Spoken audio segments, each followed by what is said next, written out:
What's up, everybody? How are we doing out there? So we're not going to be really.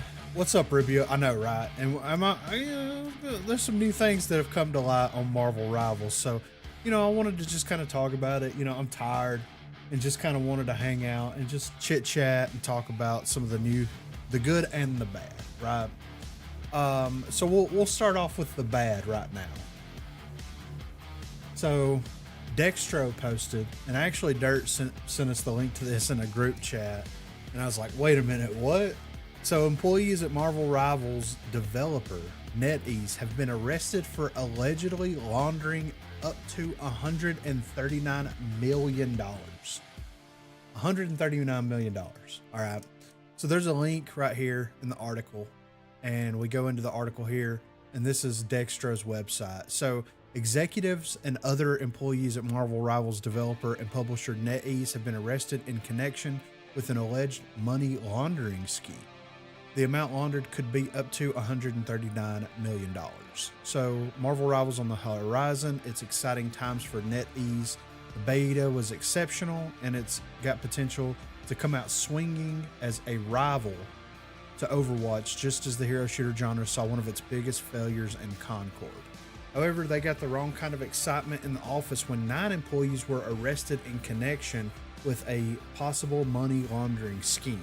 According to Chinese news outlet Leifing executive, and I'm going to probably butcher some of these names just so you know. Zhang Lang, I guess that's how you pronounce that, Zhang Lang.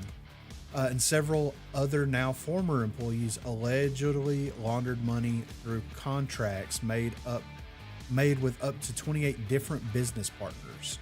These employees were detained as the site for their weekly meeting was moved from Guangzhou to Hangzhou.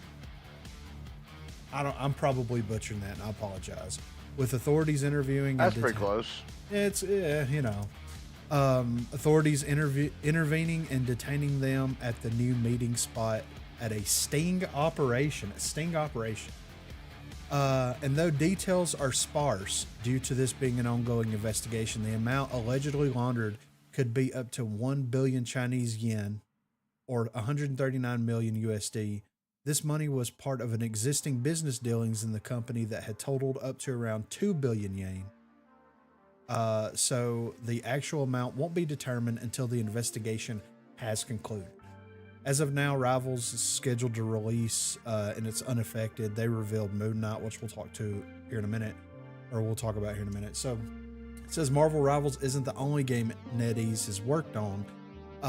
While most of the company's games are much bigger in China and other countries in Asia than they are in the US, games like Naraka Blade Point, Once Human, and Diablo Immortal have done well in Western markets. They even have a Dead by Daylight-esque Tom and Jerry mobile gacha game that has an actual esports scene. Now, I kind of want to look this Tom and Jerry game up, right? Because I'm a huge... You just peeked. As soon as I heard Tom and Jerry, I was like, Dead by Daylight, where you gotta fucking run from Tom? Yeah, I guess so. That sounds like professional tag, but on a mobile game. Have you seen those professional tag matches? No, I have not. You've never watched those where they have like the obstacle courses and they have to fucking run around and try to catch the other guy? I've seen clips of that. I've never watched a whole thing, but... Dude, I've sat down and watched like an hour long. It's so wild to watch how good these dudes are getting away from people. I don't even know what the name of this Tom and Jerry mobile game. Hold on. Let's see. I don't know, but I want to play it. Jerry Dead by Daylight mobile game. Let's see what this is called. All right, here we go. This is from 2023. Everyone who hates ads will be using this Chrome extension by 2020. All right, let's mute this. Playing MK1. How's that going, Kyle? All right, let's just fast forward it here.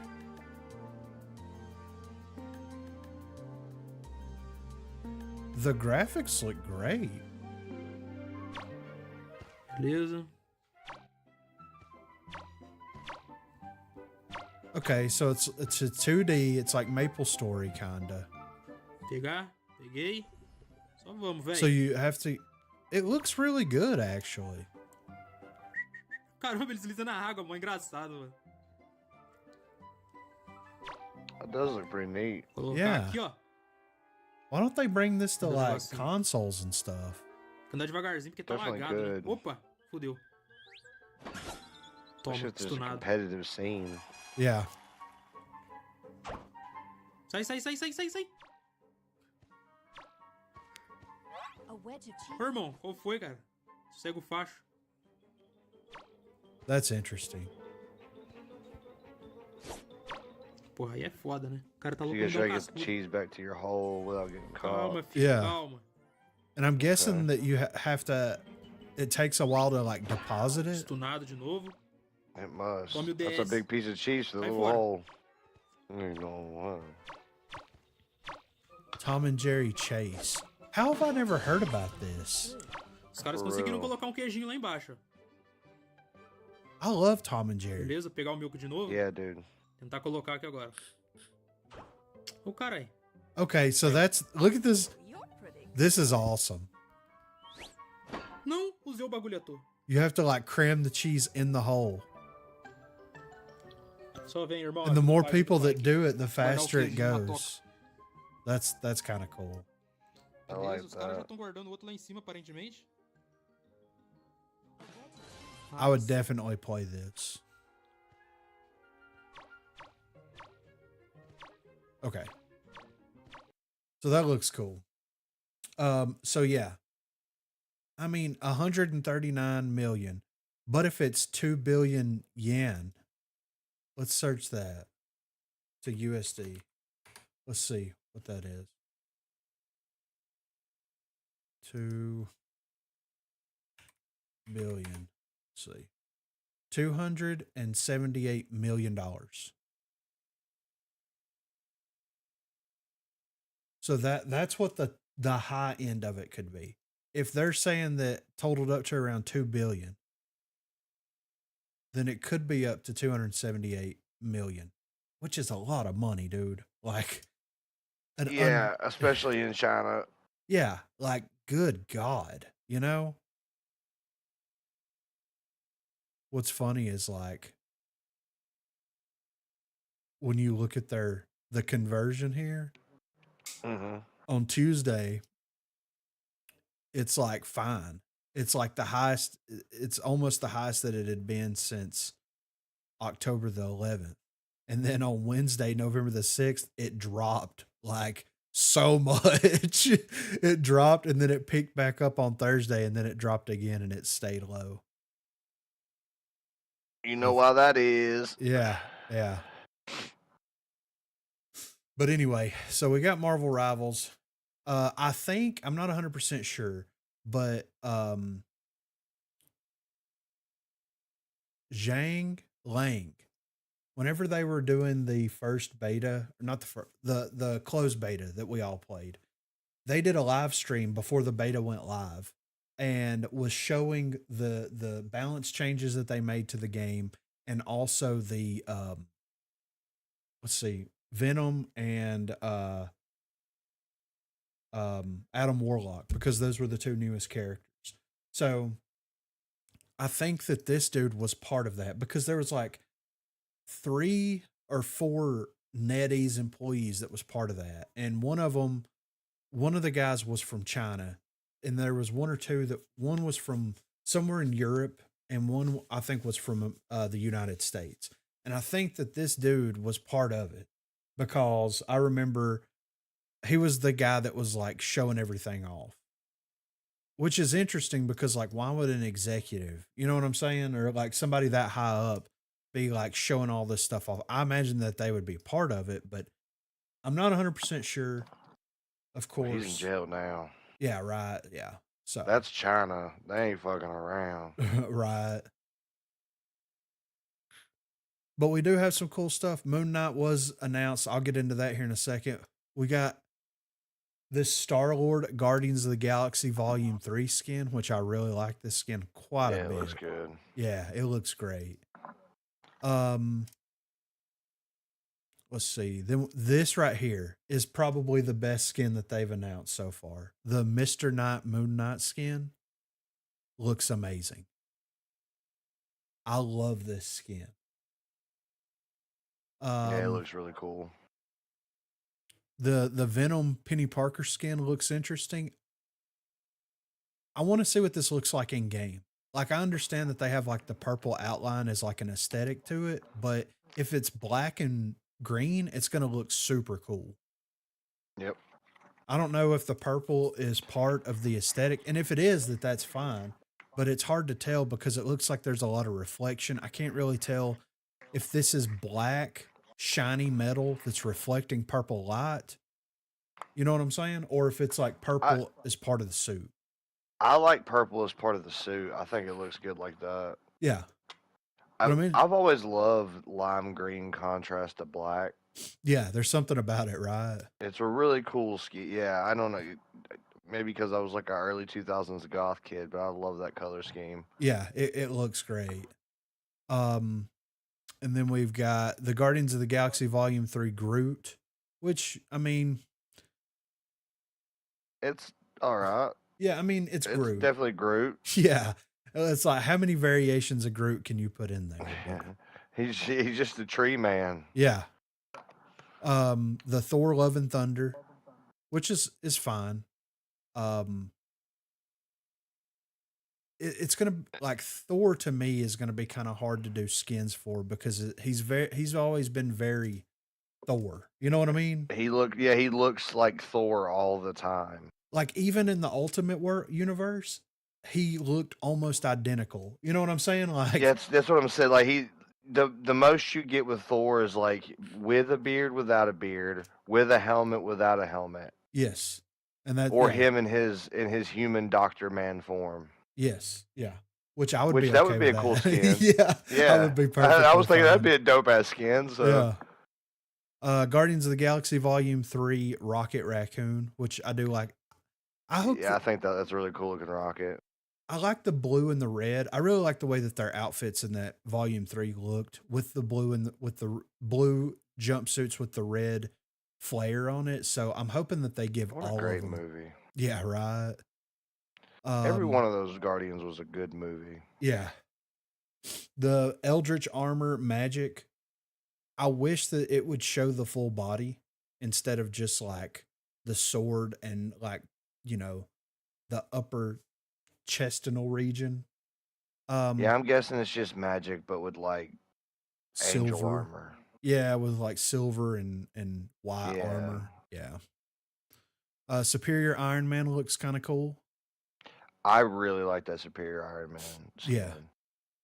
I'm hoping that they put the black and silver skin in. They might not, cause if they decide to do War Machine, but I always liked Iron Man's black and silver suit. Who was it that took over Iron Man during that period? Was it Osborn? I think so. Yeah, I remember there was that whole where the villains took over the hero roles. Yeah, like Venom was doing Spider-Man and all that shit. Yeah. We saw the Green Scar skin during the beta. I think it looks cool. I like it a lot, and I like the changes to Bruce whenever you go back into Bruce Banner form. So I like what they're doing with Hulk. I hope they keep this up. I hope they keep that aesthetic up. I'm assuming we'll probably get a Red Hulk skin at some point if they don't introduce him as his own character, which I don't think they will. Yeah, right. This is cool. Look at this. It's Venom making the Eiffel Tower with the symbiote. Like, whoever's doing their artwork is kind of killing it, honestly. Yeah, I've enjoyed all the artwork from it. See, they announced some other skins as well. Psylocke, they announced her, and we'll talk about her here in just a second. Didn't you say something about an anti-Venom skin? Yes. Let me scroll down because that's something I'm interested in. I really like the anti-Venom as a character.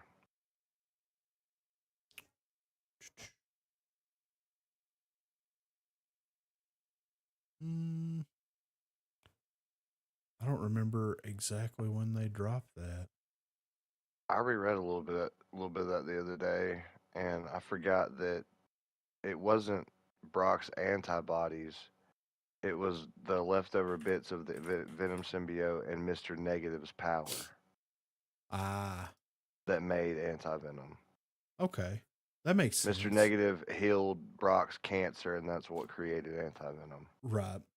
This is the pretty anti-venom cool. skin. Yeah. It looks so cool. Yeah, I like this. Other than the cyan one that we had in the beta, I really enjoy the way that this skin looks right here. Yeah, I love that cyan as well. I'm glad we got to keep it. And here, this is what, Space Venom? What are they calling this? Vanguard Venom.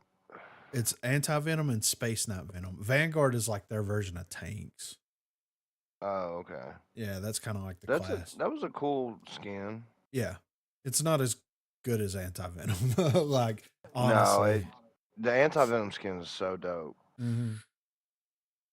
So, yeah, we've got that going on. I want to talk about Moon Knight because I really enjoy this concept, right? So let me pull up some stuff here. I actually watched some videos earlier, and I'll pull 2 videos up. Rebuild the galaxy with the new Lego Star Wars. Let me get through these ads. Okay. Hold on one second. I got to finish this ad so that I can pause this, and then we can get into the action. And we got another ad. It's a skunk. What is this? Oh, it's Best Buy. Okay. So this is the first video. This is only 2 minutes long. We'll check this out and then we'll watch the full gameplay. But this is the breakdown of Moon Knight's abilities. And this is from Marvel Rivals Guides. Does some good stuff. I think both videos are from that guy. So be sure to go subscribe. But I finally get to bring you some Moon Knight gameplay, one of my most requested characters in Marvel Rivals, and oh my gosh, he looks amazing. I don't want to waste a single second of your time, so let's get right into it. His right click throws a moon blade that can bounce between enemies and his onks, which we'll get to in a second. His F is a straight up grappling hook that pulls Moon Knight upward, and his shift ability lets him glide around the map with his iconic crescent moon cape. His E ability throws out an onk, which pulls all enemies in an area towards the onk. Moon Knight can also perform a double jump just by tapping jump twice, and his ultimate is the Hand of Khonshu, which opens a portal in the sky and then rains down these massive magic talons on enemies.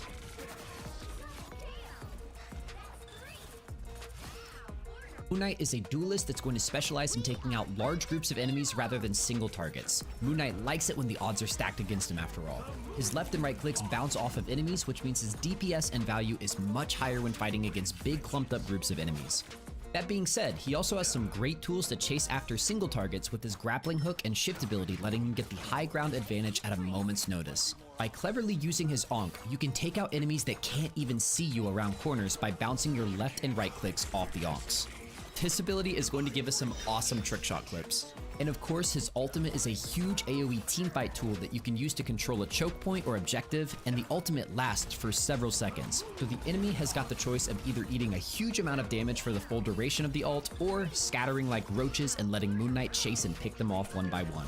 All in all, Moon Knight looks absolutely amazing. This is one of the best designs I have ever seen for the character, and I cannot wait to get my hands on him. Let me know down in the comments if you're as excited about Moon Knight as I am, and I'll see you very soon for some more special Moon Knight content. Stay tuned, Rivalers, and I'll see you in the next one. all right, so his abilities are his left click or his primary fire throws the crescent moons out. And I think there's a, let's see. The AoE looks cool. Yeah, right. Somebody put up a screenshot of his actual abilities. Here it is. Okay. So his primary fire is Crescent Dart. Unleash Crescent Darts forward that can bounce between enemies and onks, dealing damage to enemies. His ultimate, of course, is the Hand of Khonshu, which is the giant, portal thing that opens up. His left shift is the Glide, which is cool. The Onks, fire an Onk, knock enemies within its radius airborne towards the center. The Moonlight hook is his grappling hook, his double jump, and then his alt fire or his right mouse button is launch forward a moon blade that can bounce between enemies and Onks, dealing damage to enemies. So his primary and secondary fire more or less are the same. One does more damage, of course, and and his cooldowns look very low. Whenever we watch the gameplay in a second, you can see that the person that's using the character are using all the abilities, and the cooldowns for everything is fairly low. There's even a cooldown on the double jump, which is really interesting because it's a double. Like, you're not going to be in a lot of situations, at least from the outside looking in, a lot of situations where you're going to be constantly using the double jump. So it's interesting that they put that on a cooldown, but hey, it is what it is. What's really interesting is whenever you watch the primary fire here, he has 30, crescent moons, or whatever you want to call it, the crescent darts that he throws. But whenever he throws one, it consumes 3 of those. So I'm not sure if he's throwing 3 of those out or if it's just taking 3 off for each one that he throws, which is going to be very interesting to see how this kind of plays out. I mean, it's got a reload. It's fine. You have downtime. There has to be a downtime mechanic, which makes sense. That's where the reload comes in. But if it's 3, then that means that the DPS per dart is super low, because I'm not sure if it's hit scan or not. Like, in the video that we'll watch in a second, you can kind of look at it, but I think that it's hit scan. So, which makes sense. And with the way that it works is it bounces. So I'm assuming that if you hit a single target with one and there's nothing else around them, that all 3 are going to hit, and then it's just going to be a dead ability at that point. If there's people within a certain radius around that person that you hit, then it's going to bounce back and forth between all of the available enemies there. If there's an Onk there, it's going to bounce back and forth between the enemies and the Onk. And I think that maybe that's why there's 3. Maybe it's a 3 bounce. I can't really tell all that much. Maybe this. There was another video where they went into the shooting range, or whatever you call it, the training range or whatever, and they were messing around with no, this isn't it. This is just gameplay. But they were messing around with how it worked. Now, whenever we watch this footage right here of the actual gameplay itself, one thing that I have noticed is this is definitely a spectated match, because you're able to see the enemies through the wall here. The friendly team is all in red and the enemy team is in blue. So definitely a spectator, because if you're playing the game, then the enemy's health bars and everything are in red or white or whatever color that they're in, but it's reversed here. When people play Moon Knight, or at least from what we're seeing, they're throwing the Onk out and then they're targeting the Onk, which makes sense because it's a stationary target. But what I'm thinking is, like, you're losing DPS by doing that. And the reasoning behind that is you throw the Onk down, it pulls everybody in, and it does like a small AoE damage whenever it pulls people in. And then when you hit the Onk, the crescent dart hits the Onk, hits a target, and then hits the Onk again. Whereas if you target an enemy, it's going to hit the enemy, hit the Onk, hit the enemy. So you're going to get 2 of the 3 if you target the enemy instead of targeting the Onk. At least that's the way that it looks. So I think that DPS for this guy is going to be ridiculous when people figure that out. Also, I don't know if Moon Knight should have a headshot multiplier. And the reason and why is because when they bounce, they're not going to deal headshot damage. But should you get that initial headshot damage to something that bounces between enemies, or should headshots be dead, like dead bullets at that point? I'm not sure. I don't know the right answer to that, but it is kind of interesting. I did see someone make a comment, like, if they made a DC version like a hero shooter, this is how Batman would play. And I don't disagree with that. I think that there would be other gadgets as opposed to like all, focused on the crescent darts and all that stuff. But like as far as just the grappling hook, the glide, the batarangs, like this is Batman made over, But yeah, let's hop into this and I'll actually fast forward it a little bit to where we get right into the action.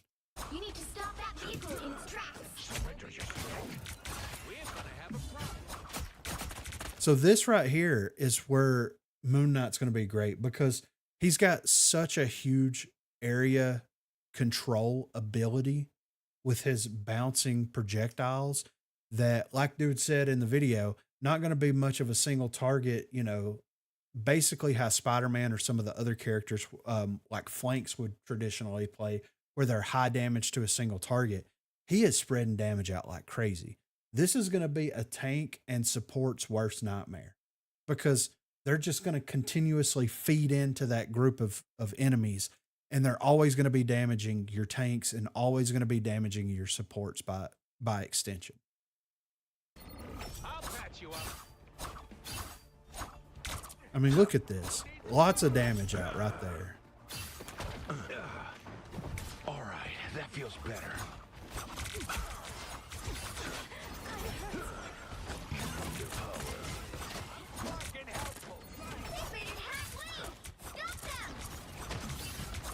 I mean, the DPS is nice. Lots of damage going out right now.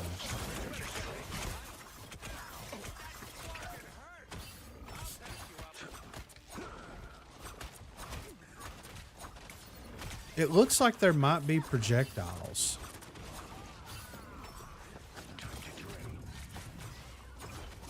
And if they're projectiles, then it makes sense. Then it's not such a terrible thing for the headshot damage to be there, the headshot multiplier, because you have to time your shots correctly.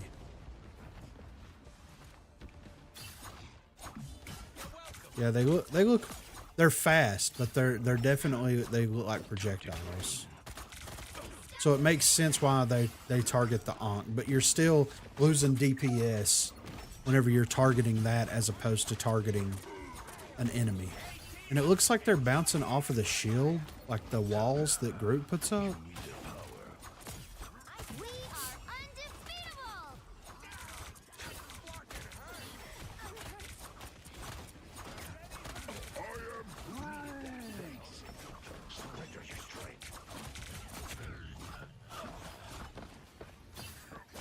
They got wiped out there. Let me fast forward it here. So yeah, whenever you use the right click, because dude just used the right click. Whenever you use the right click, which is the moon sword or whatever, the moon blade, it's got like a 2.5 second cooldown, something like that. Yeah, so like a 2 second, 2.5 second cooldown for that.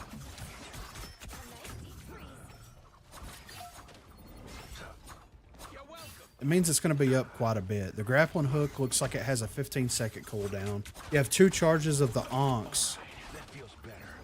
And he's only got 1. All right, 1 goes out. It looks like it's on a 12-second cooldown. I mean, that's a lot of damage output. That's crazy. There's a bad ult.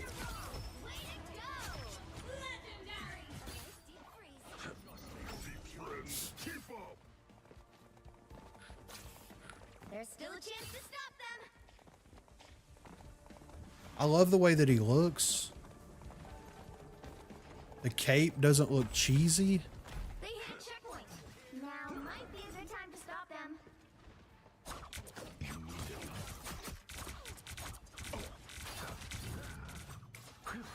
Almost didn't make it again. Yeah, I think he's throwing 3 of them out.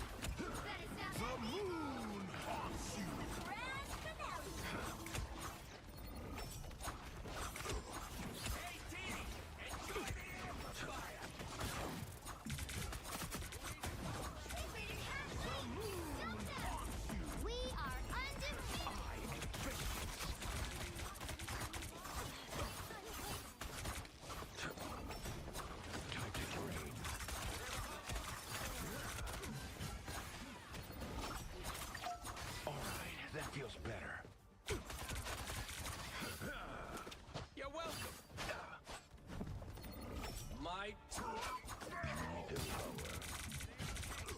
And you can put the onks on the walls and stuff, which is ridiculous. You can kind of stick them wherever you need to and use it as like high DPS bouncing potential.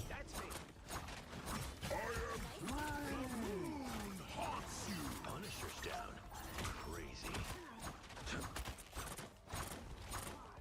I saw this thing on Reddit. And Okay, It was like this we have an bot that ad. pays you to watch ads. Like, has anyone has?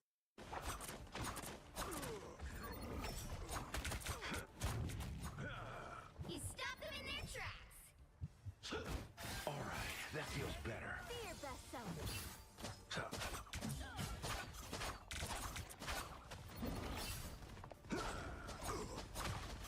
I mean, maybe the first one isn't a projectile. I don't know. It's hard to tell. They look like they're projectiles, but then again, they still do damage. We are undefeatable. Like their hit scan in certain situations. The moon haunts you. Cause you demand vengeance.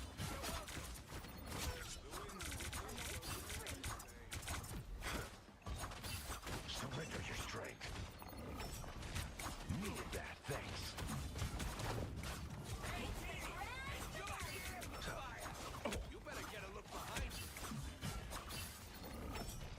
Maybe the right click's hit scan. I don't know. I can't really tell. A nice deep breath.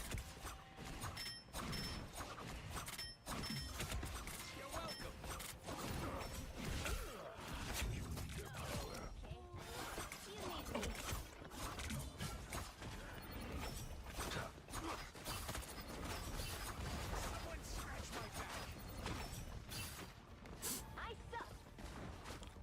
Surrender your strength. But yeah, the area control that this dude has is insane. Help. Needed that, thanks. Surrender your... The moon haunts you.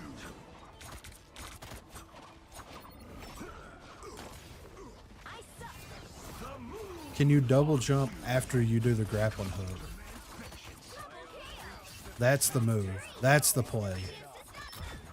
Wow, 4 in a row.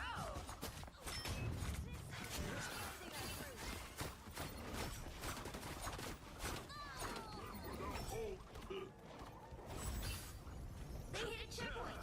Now might be a good time to stop them.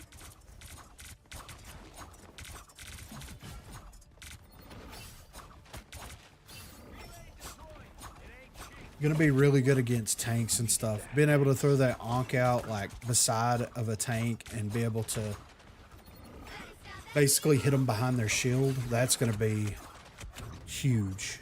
Huge. It'll be huge. Huge.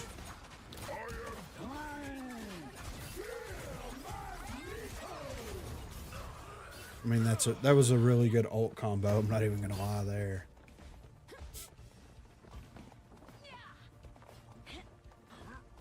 At least I didn't wake up in the crazy house again.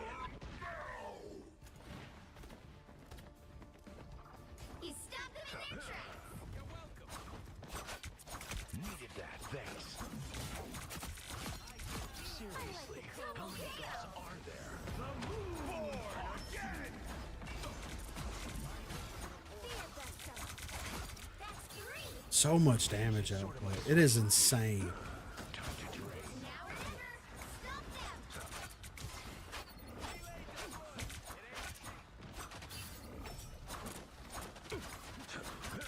And maybe he is a projectile character, but maybe his projectiles are just so large that you can kind of get away with being a little off target or not leading them correctly. We are undefeatable. Needed that, thanks. I don't know.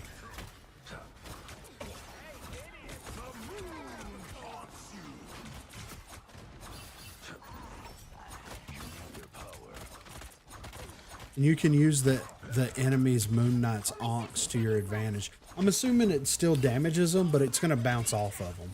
So great Moon Knight counter is Moon Knight.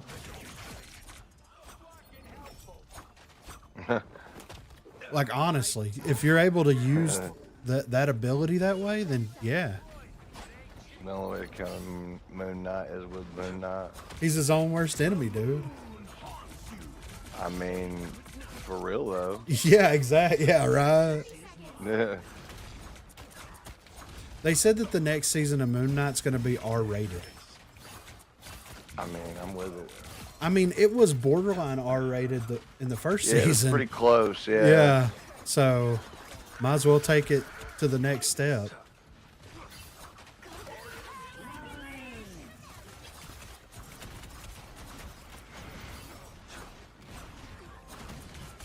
Like, he's just a classic. He doesn't have any CC. His movement ability is kind of slow and kind of sluggish. But he's not a high mobility character. He's just a good controller. And it kind of feels like Marvel Rivals was missing a good like DPS controller. You know, you have Doctor Strange, who's a controller, but he's a tank. You have Mantis and Luna are great supports that have great utility because they are able to put the enemies to sleep or to freeze them. So they have some great CC there. But you never really had a great controller. But now you do with Moon Knight. So, yeah. So, yeah, he looks great. I think that this play style is going to be... It's not going to be for everybody, granted. It definitely isn't going to be for everybody. But going to be a fun character to play. And also with the ability to bounce your projectiles around and to throw the onks out and bounce the projectiles around the onks, it's going to be a more forgiving player. And I think that people are misinterpreting like his skill level, because I've seen a lot of posts saying that he's going to be high skill and all that. To be like a really good Moon Knight player, like a top tier pro level player, then yeah, it's going to be a lot harder. But as far as just your average casual gamer is, very forgiving. Easy to trap, easy to track down, easy to single out, because not a lot of movement, not a lot of high mobility, but enough damage so that you can just spread it to everybody. It's going to be nuts. What do you think?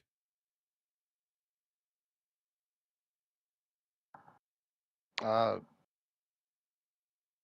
sorry, I was just watching the gameplay stuff there. Looks like it's gonna be pretty fun. Yeah, I like the kit. I do too. I really like the hand of whatever. And of Khonshu. Yeah, it's a neat AoE and it has a nice area of effect as well. Like, it's pretty wide. Yeah, good ult, and you recharge it fairly quickly. I mean, he's recharging 1% for every enemy that he's hitting. Yeah, so you can have it pretty quick as long as you're hitting your shots. Yeah, I mean, let's back up here. All right, he's got his ult now. Let's see when he uses it right here. Okay, 12:09, 12 minutes 9 seconds. All right, let's see how long it. And this wipes the team out. By the way, everybody's dead. He's got 3% after that engagement. Hella's the only one alive. Hella's about to get dropped. All right, boom, dead. 26% right there. That's right after the ult happened. And everybody died except for Hella. 5 people. So didn't get bonus credit or didn't get recharge because the ult was still active. Yeah, it's charging pretty quick. Yeah. So I like that a lot. 89%, 90. Right there. 12 minutes and 55 seconds. So less than a minute. We're looking at 45 seconds. That's crazy. He used it at 12 minutes, 9 seconds, and it was fully recharged after a team wipe, mind you. The entire team was killed except for Hella. And then Mantis used her team up ability to come back. So killed 2 people. The team gets back and you refight and you get it Yeah. 45 seconds later. He's in a normal amount of fighting. Like he's Yes. not doing anything spectacular or anything, and he's Yeah. still gaining it that quick. Yeah. Used it again right there. Team wipe. Everybody's down except for their Moon Knight. Moon Knight's dead, 8%, and Hell is alive. Love it. 12%. Like, I think that his ult is not even really, because it's, you can avoid it, right? And it's not a one hit kill. It's not like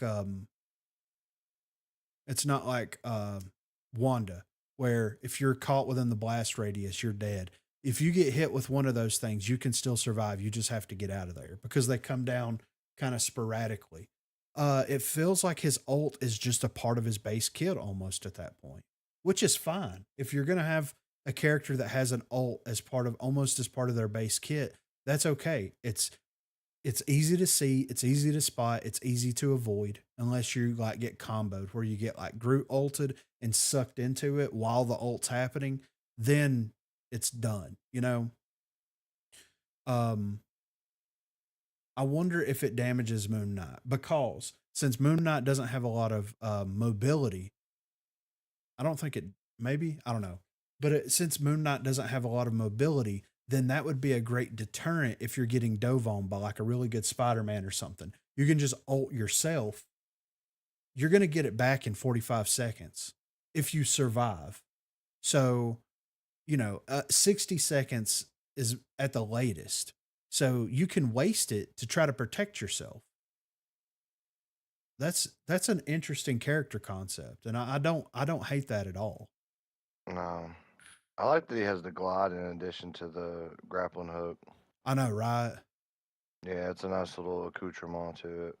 And we don't really get to see it on this map, but like on the library, the Thor map where it's like King of the Hill or whatever, where it's that circular room where you have like the top floor and you have the bottom floor. You're going to be able to utilize his grappling hook and his gliding ability more so in those maps that are more vertically challenged than in a map like this where there's some verticality to it, but not a lot. I suspect they'll probably add more maps with more verticality as they add more characters that can do these types of things. Yeah, absolutely. Yeah. It seems like we're going to keep getting characters that can move like that. Yeah. I think I'm not opposed to it because that's totally, comic book. Yeah, exactly. And I mean, it's sticking true to the Moon Knight character. I mean, the great thing about Moon Knight, like other than like, of course, his multiple personalities and all that good stuff, is like he was basically Batman in the Marvel universe. The multiple personalities was just a bonus, for storytelling purposes and all that stuff. But like, is Scarlet Witch DPS? Yes, Scarlet Witch is absolutely DPS. But he plays like what I imagine Batman would play like, and I'm not mad at it. And I want that Mr. Knight skin. Like if that skin drops day one in the shop to buy, I will be buying that skin. That is going to be happening. Yes. But yeah, this looks cool. I'm super excited to get my hands on Moon Knight here. I do like the character a lot. And I think that it's crazy that like a launch character, Moon Knight launch character, All right, let's take a look at Psylocke here. I don't think we have any gameplay footage of Psylocke, but we do have the ability breakdown of Psylocke. I got to play with you, Garbo, Corrine, and the others. Been watching y'all since ROCO. Dude, for sure. As soon as the game drops, let's see, it drops on December the 6th, which is on a Friday. If I'm not crazy, stupid, busy at work, I might stream like every single, like Friday night, Saturday night, Sunday night. You know what I'm saying? Like, I might get into it. I know we'll be playing like a motherfucker. I'm ready for it. Oh, yeah, for sure. Yeah. I'm so excited for this game. I wish that they would have dropped a Psylocke gameplay. Mostly play on Steam. Yeah, I play on Steam. If my progress transfers, which I don't know if it does, then I might play it on Epic. Epic runs better for me than Steam does, but either way, I'll be able to add you and we'll be able to make it happen because it's 6v6. We'll probably almost always need at least one other person, if not two. All right, so let's check out Psylocke. This is from IGN. This is the exclusive Psylocke gameplay. I think they go over her abilities and stuff in here. Or maybe this is just, no, this looks like it's just straight gameplay. All right, let's look at her abilities then. All right, here we go. All right. This is from Marvel Rival Guides. Be sure to go sub if you haven't already. What's up, Rivalers? Today, I finally get to bring you some Psylocke gameplay. This video will cover a full breakdown of her abilities as well as gameplay from a real match, so I don't want to waste a single second of your time. Let's get right into it. Psylocke is a duelist that specializes in close quarters and quick assassination KOs. Her left click is a ranged hit scan psionic blast, and landing headshots with your left click will grant you 30 extra health and reduced cooldowns on her other abilities. So this is definitely a character that will reward good aim, and her left click attacks deal more damage to enemies the closer they are to Psylocke. So she's going to be a high risk, high reward character that wants to get in close. And you can close that gap between you and enemies super quickly with her shift, which is Psyblade Dash, a forward dash that deals damage. This ability does not reset on KOs though, so you'll have to be weaving in a lot of attacks to get your dash on a lower cooldown. Her right click is Wing Shurikens, which throw 5 shurikens forward and a shotgun blast, and you can then reactivate right click to recall the shurikens back to you, dealing damage again. And these shurikens will pierce through enemies, so you'll want to put as many bad guys between you and the shurikens as you can before you recall them. These shurikens also give you a temporary bonus health boost to help you stay in the fight, and using your shift dash also recalls these shurikens to you. So there's a lot of really cool combos you could do with clever right click shuriken placement. Her E allows Psylocke to enter stealth, so we officially have our first invisibility based DPS, which is really cool. This is a great tool to ambush enemies and reposition to set up for some clutch KOs, and it's also a great escape tool if you're taking a little bit too much heat.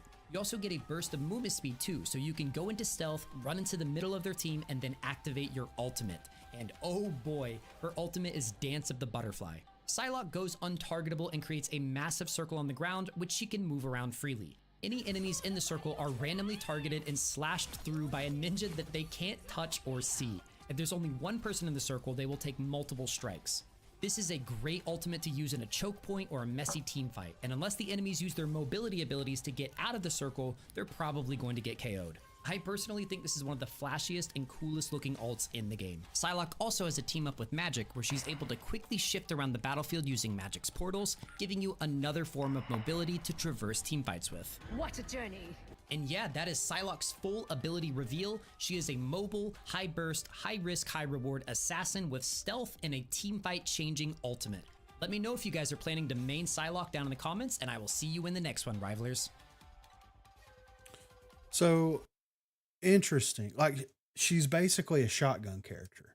I mean, when you look at the way that her shots spread out, it's a shotgun.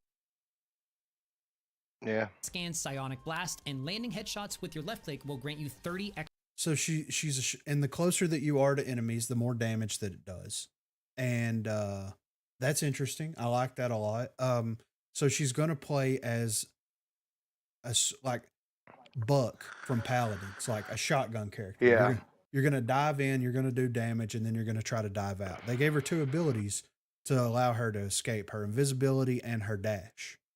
So that's not a bad thing at all. The more damage she does, it decreases her cooldowns, which is crazy. I don't know what the percentage on it is, but like, that's an interesting concept. You can dash in, try to do a bunch of damage, and then try to dash out, get your cooldown up for that. Extra health and reduced Seems like a cooldowns pretty on good her other counter abilities. to the shotgun Will Punisher. grant you 30 extra health and reduced cooldowns on her other abilities. See, whenever you look at the bottom right-hand corner, right, she's got her right click, which is the shurikens. It's on 4 seconds. The dash is on 9 seconds, and the invisibility is on 13 seconds. Now, they're going to continue to go down because that's how cooldowns work. But just look at whenever she starts doing damage. And psionic blast, and landing headshots with your left click will grant you 30 extra health and reduced. I mean, cooldowns it's on her taken other off like 0.5 seconds for each cooldown every time that she damages an enemy. With your left click will grant you 30 extra health and reduced cooldowns on her other abilities. So this is definitely a so character in that will reward theory, good aim. landing headshots with scan Let's psionic see. blast and quick assassination KOs. Her left click is a ranged I don't know scan what her- psionic blast, and landing see headshots what with her your left dash click will grant is. you 30 extra health and reduced cooldowns on her other abilities. So this is definitely a character with lever right click shuriken placement. Her E allows Psylocke to enter stealth. All right, so the stealth cooldown Allows Psylocke to enter. is 15 seconds. E allows Psylocke to enter stealth. Yeah, so 15 seconds for the invisibility. And then what's her dash cooldown? These shurikens will pierce through enemies, so you'll want to put as many bad guys between you and the shurikens as you can before you recall them. These shurikens also give you a temporary bonus health boost to help you. Dash also recalls these shurikens to you. So there's a lot of really cool, Here we go back. which is Psy Blade Dash, a forward dash that deals damage. This ability does not reset on KOs though, so you'll have to be weaving in a lot of attacks to get your dash on a lower cooldown. Her right click is Wing Shurikens, deals damage. This It's a ability 12-second cooldown.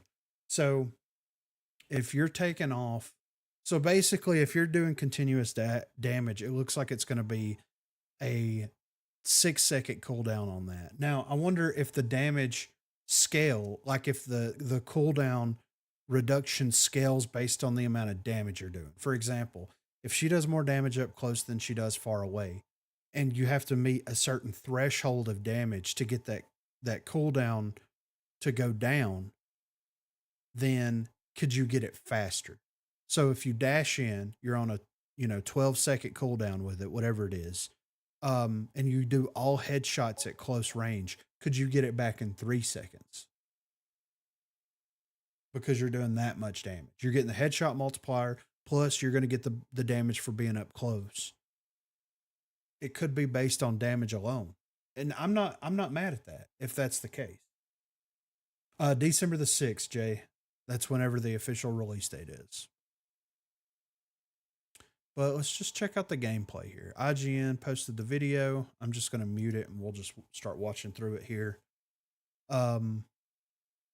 It looks like fully invisible.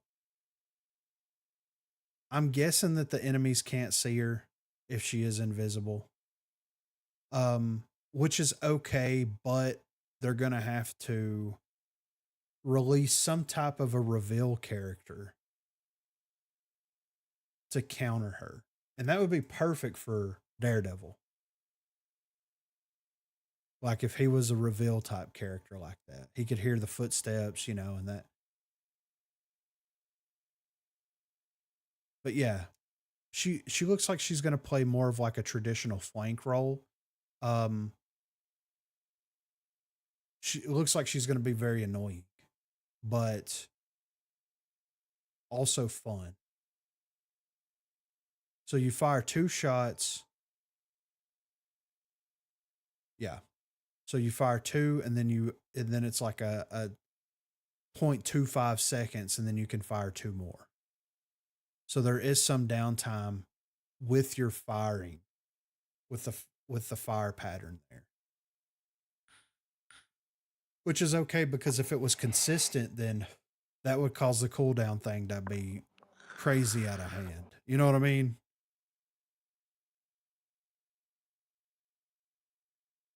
But yeah, she looks fun. Not necessarily my play style. But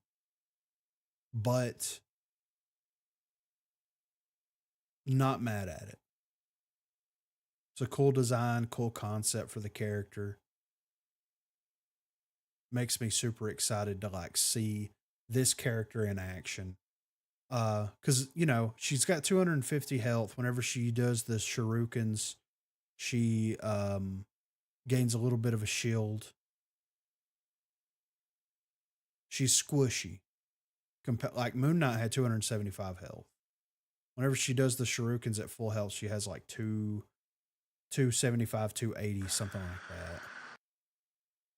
It makes sense she would be squishy though. Yeah. And it doesn't look like she's doing like an unbelievably high amount of DPS. It looks like you have to combo her abilities together. Like dash through somebody to get a burst of damage, then attack with your primary fire. Which is fine. Like it seems like they've actually thought about the balance of the character quite a bit. And look, let's go back. Let's look at that for a second. Okay, she's about to ult, right? Hold on. Right here. Okay, she's about to ult. The Hulk is going to be up on the second floor of this building, and she's going to be able to still hit the Hulk during the ult. So that means that, and I don't know what the logic behind this is going to be, but in theory, she's going to be able to ult everybody below and above, which is going to make some maps absolutely awful to play against her on, because she's going to be able to ult below the team and still do a huge amount of damage to them because they're not going to be expecting it. But yeah, she's fixing to go into her ult right here. They're fighting. They're fighting. Hulk's diving away. She's doing some damage. She's going to dash in, ult right here. Right, look. Doing damage to their Psylocke. Here is the enemy Hulk right up here up top. Hitting the Hulk, hitting the Hulk, hitting the Hulk, hitting the Psylocke. That's crazy. That's, like I said, I don't know what the logic is. So, I mean, maybe you have to have a natural path that is easily jumpable for the character to get up there. But that's huge. That's a huge ult. But this is perfect Jeffrey ult counter, because the AoE on this ult is so wide. Whereas if you have a Jeff on your team, you can suck your team into Jeff and spit them outside of the radius. So this is where the Jeff ult against your team is going to come in useful. Interesting. Interesting stuff.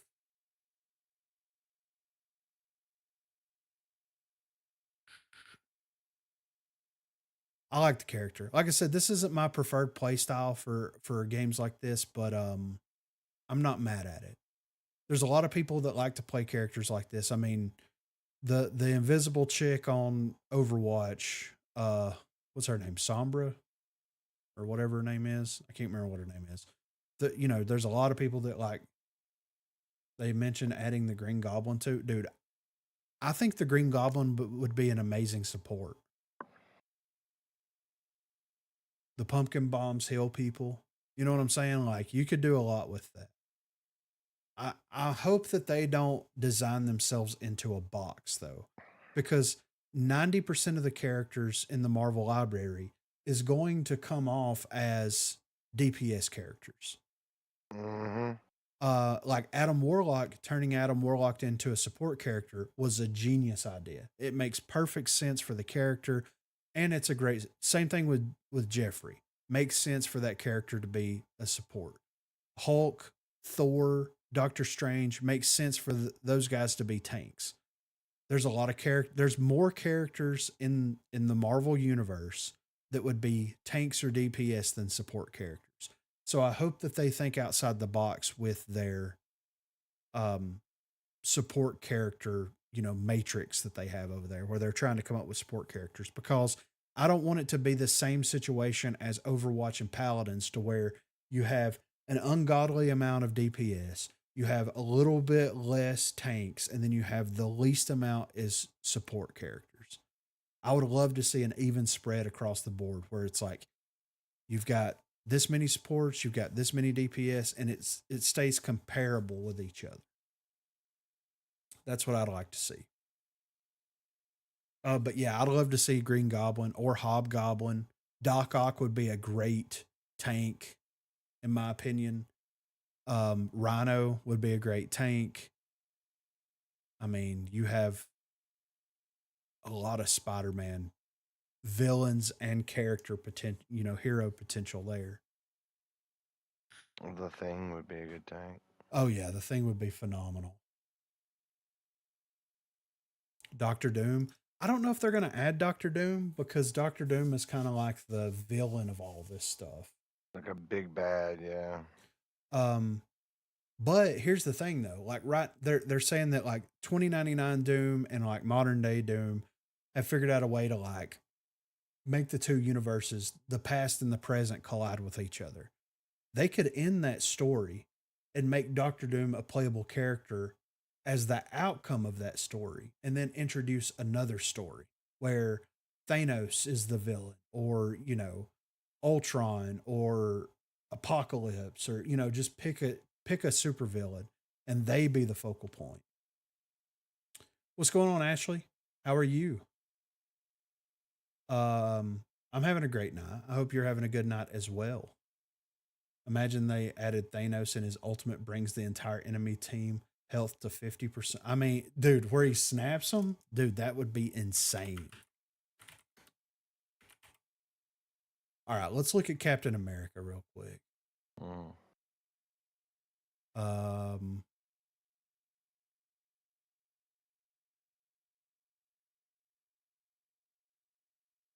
Let's see. This is the abilities. And let's pull some gameplay up. This is a character that I'm looking forward to a lot. It would also be cool if the characters were under 50 HP. If he ulted and it just instantly vaporized all of them. You know what I mean? Like, Yeah. I would not be upset. That's great. I'm glad to hear it, Ashley.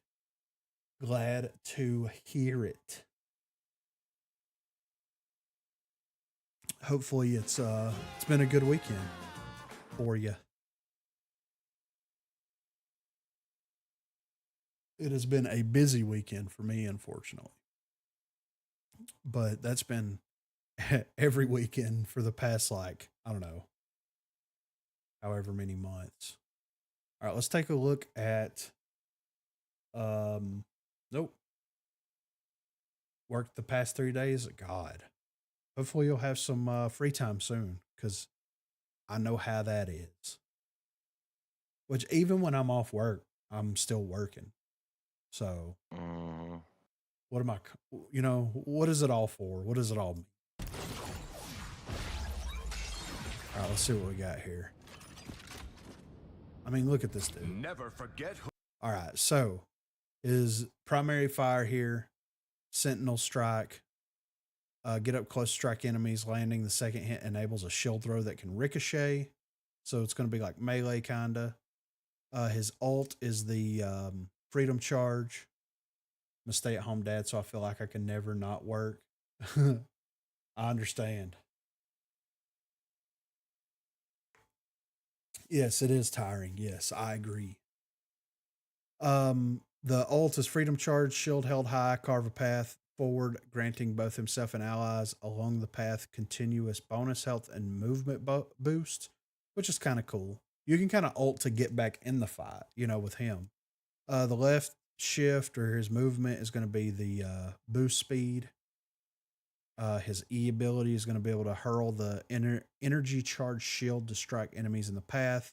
F is going to raise the shield and charge forward. Whenever he's in the air, he can down slam. That's what that looks like. And then his alt fire is going to be raise the shield to deflect incoming projectiles. Who you're fighting for. So let's see how this plays out here. Oh, and we didn't talk about his team up. His team up ability is interesting. Thor and Storm. So whenever he's, you know, teamed up with Thor, Thor infuses Thor Force into Storm and Captain America, granting them an electrifying enhancement. With an electrifying enhancement, Storm can unleash a lightning barrage. With an electrifying enhancement, Captain America gains a movement boost, and his shield is imbued with thunder power, electrocuting nearby enemies. So his primary...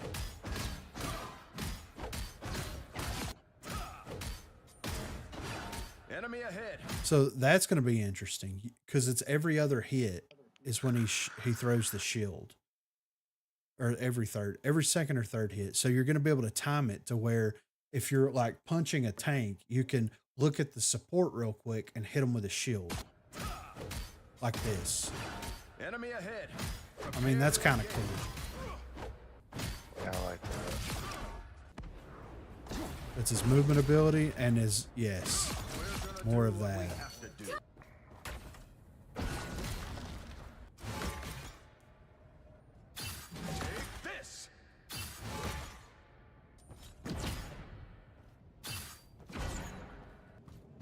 Surrender now!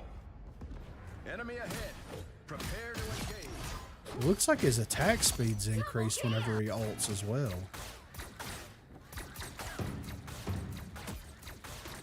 shield ricochets, which is cool. Prepare to engage. I mean, 90% of the characters in the game are projectile characters. Double KO. Dude, imagine like Spider-Man and Black Panther are melee characters, and you pull the shield out, and whenever they hit the shield, they punch themselves in the face. Think about it. That would be amazing. All right, let's look at some gameplay. I'm excited for Captain America because I like his kit a lot. He's like Venom's a dive tank. Some people are calling Captain America a dive tank. I don't really feel like he is a dive tank. I feel like he is aggressive, but he breaks the line in a different way than like Venom and some of the other tanks break the line.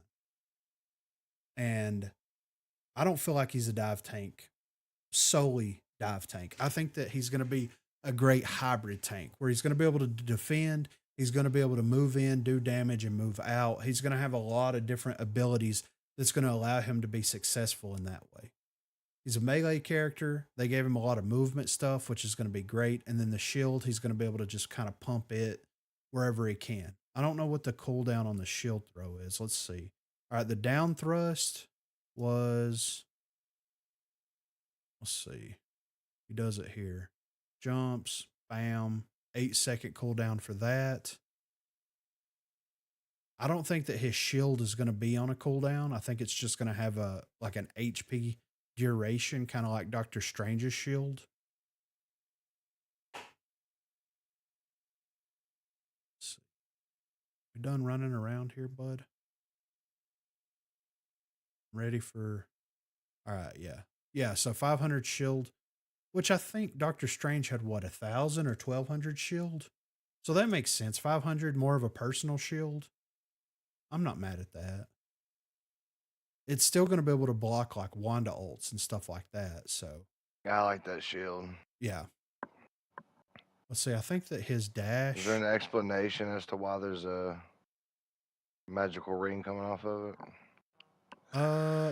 No, I don't think so. It might be in the lore section for him. I'd like to know. I'm not deep into the comic shit, you know? Yeah, right. It's got the Tesseract in the middle. You know, how crazy would that be? All right, so his F, which is his shield charge, is on what, 5 seconds or 8 seconds? Let's see. 5-second cooldown for that. I want to see what the shield throw cooldown. All right, that's 5 seconds after it returns to him, which is good. I'm glad it's not on insta cooldown because like he throws it and it'll turn gold down here when he throws it. So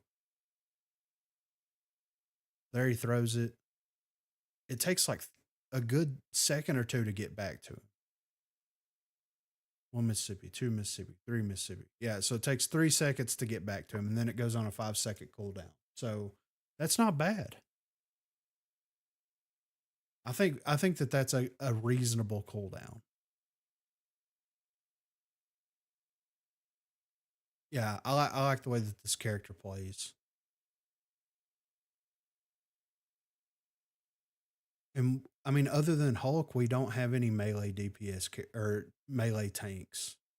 Well, Venom, but Venom's kind of, I wouldn't necessarily call Venom a melee tank because you still have a lot of range with those tentacles. Thor, I guess Thor would be considered a melee tank. I like the design. Yeah, Hulk is too. Yeah. Always got the team up active here. Which, I mean, is kind of a deadly combo. Hulk and Thor tanks, even though you're not going to have any range and you're not going to have any real shielding, it's still going to be an aggravating tank duo to fight against, you know?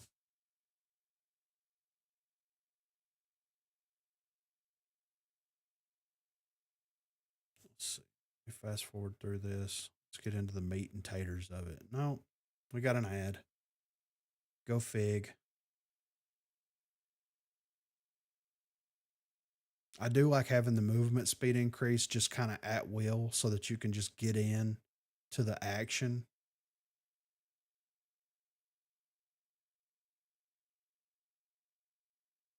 He's going to play a lot like Khan. Because Khan and Paladins had that dash. You could dash in and grab somebody and throw them. He had the personal shield for himself. He did have a gun, but he's going to play a lot like that character. Maybe that's why I'm super excited, because that was probably my favorite tank in that game. So,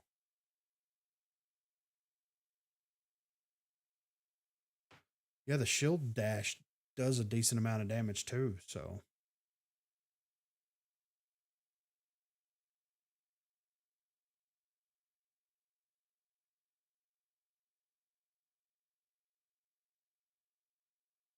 yeah, he looks fun. He's going to be more of like a DPS hybrid. He's going to be able to do a lot of control.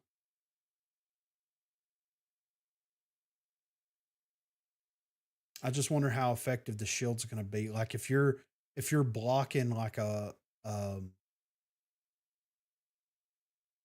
Scarlet Witch ult, will you be able to block it for yourself and people behind you? Like if they're within a certain range of you, because that would be kind of cool.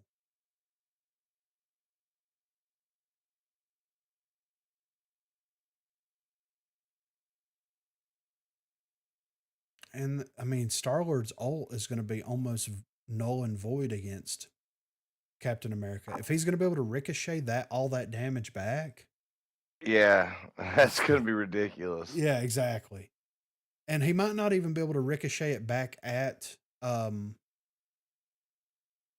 Star-Lord, but it's going to be able to ricochet in general.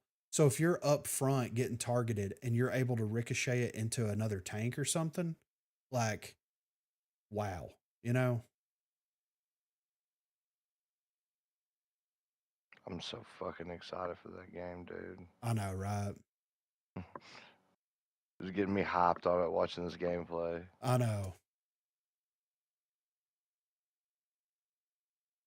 I like how it says spacebar special jump. He's got a special jump. So look, wait, let's roll it back here. So I think that Iron Man ults here. It's a real video game. I love that this. dive.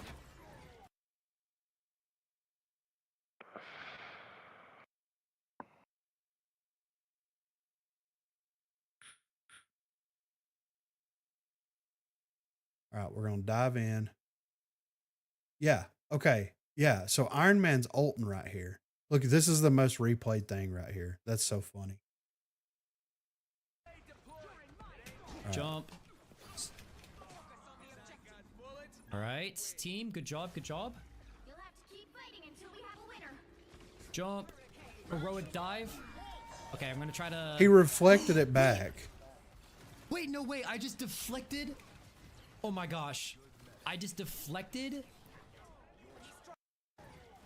Yeah, he deflected the Iron Man ult back, which is insane. Jump. Heroic dive. Okay, I'm gonna try to. Yeah. And he so killed Wait, Star-Lord no, wait, I just with it. deflected. All right, Poor team. Good job. Star-Lord. Good job. You'll have to keep fighting That was until we have a dope. winner. Jump. Heroic dive. Okay, I'm gonna try to. Wait. So my question is if Iron Man ults and you're able to deflect that back, if you deflect it into your teammates, does it still damage the teammates? Like, could you troll your team by doing that? Because I mean, I'm not saying that I would do that, but Wait, no, wait. You would do that. some people would do that. Yeah, this character looks dope. Whenever he's not using the shield, it like comes back at a slower rate than Doctor Strange's, but it is regaining its. And I wonder what the if it's broken, if it comes back all at once on a longer like cooldown, like internal cooldown, or if it just regains its HP slowly. Because I think Doctor Strange's, like once it's broke, it does come back, but it doesn't all come back at once. It comes back gradually.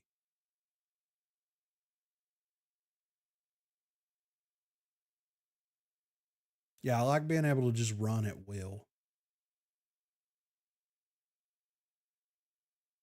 I mean, that's really cool.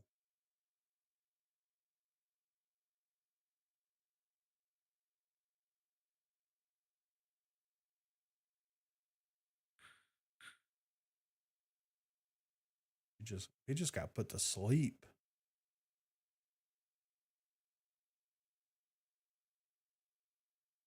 Oh, he's deflecting the Punisher thing.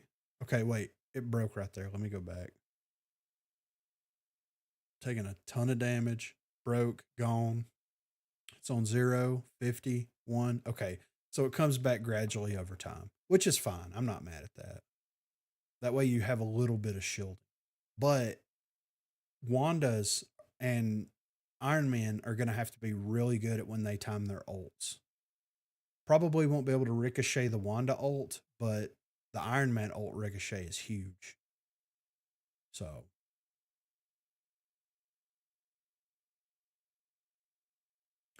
but yeah, I like the way he plays. I'm excited to see him in full action here. Yeah, I'm excited to give him a shot. Him having that movement speed and being a melee DPS, like that's what's going to take the melee characters to the next level. Because like Spider-Man, you know, he has the web swinging and all that good stuff, which is fine, but you can't outrun whoever you're chasing as Spider-Man. So if they start running away from you, unless they're a tank, I think the tanks move a little bit slower, but still though, you have to use your movement abilities to close that gap. Whereas Captain America, you just got to trigger the run and you can just run them down, like literally run them down and just give them the what for, you know? So that's cool. This looks cool.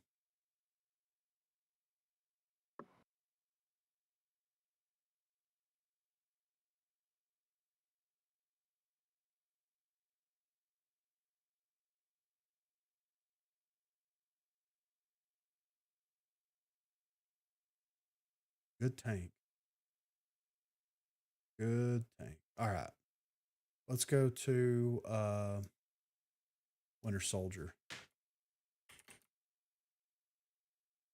Let's just gander at the Winter Soldier here. All right. Peep this. Get through this ad first. All right. And then get this up. All right. Before we do this, I'm going to grab water. Give me 1 second.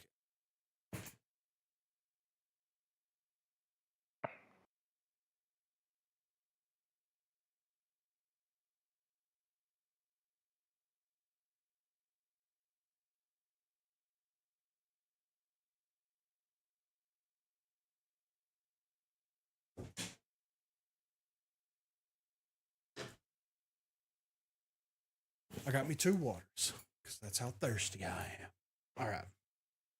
All right, let's look at the ability breakdown here.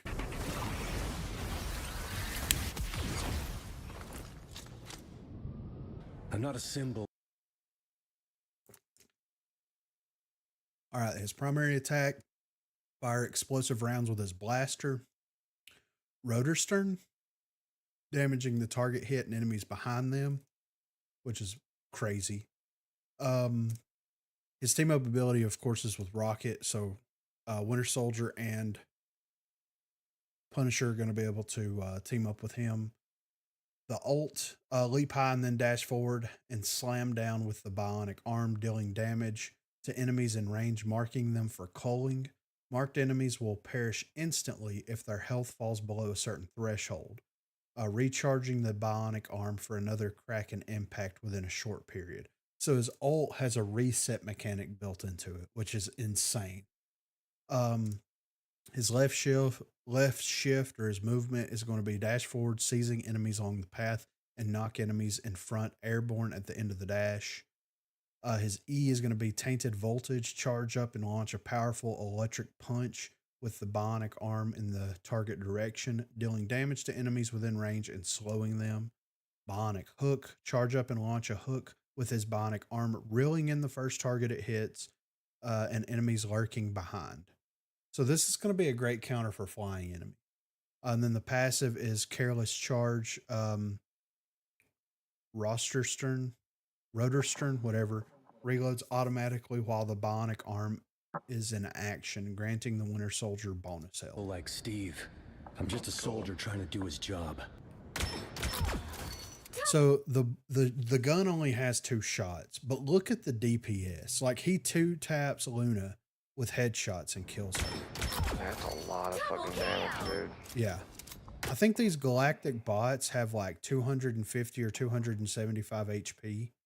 I know Luna's HP is on the lower side because she's a support character. He's still nearly 2-tapped. With other damage going on, you could finish people up pretty quick with that. Yeah, right, yeah. That's 3.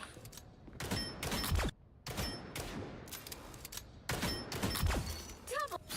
We're done here.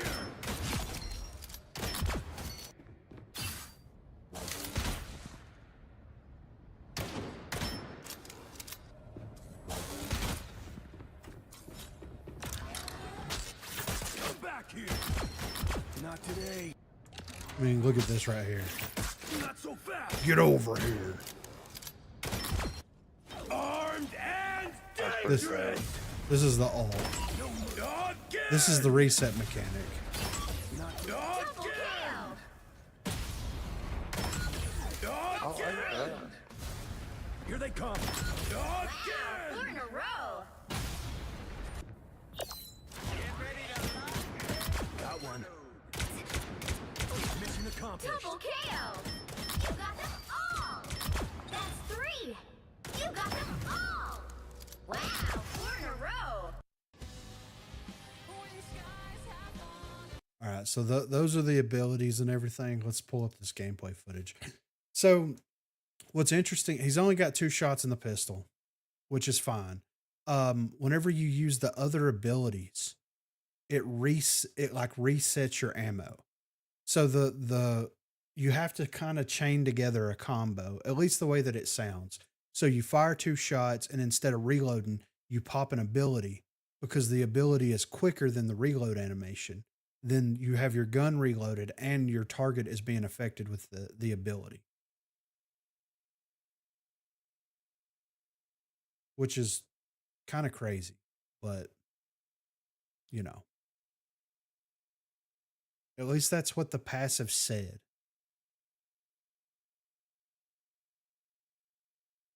All right, we've seen that. Let's From watching, I'm not as excited for him, but I'm interested in giving him a try because he might feel different than he looks. yeah, oh yeah. So here's the gameplay. We'll go ahead and fast forward to the gameplay here. Just kind of see how this goes.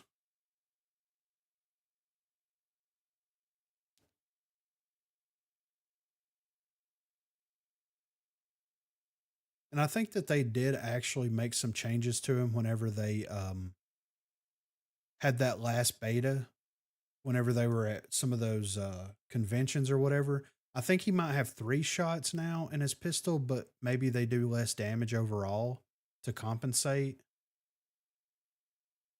That's one thing that I wish that that this game had was damage numbers. Whenever you should be able to toggle it on and off, in my opinion, because I would love to see what the actual damage values are and if range affects it and damage resistance and all that kind of stuff affects it.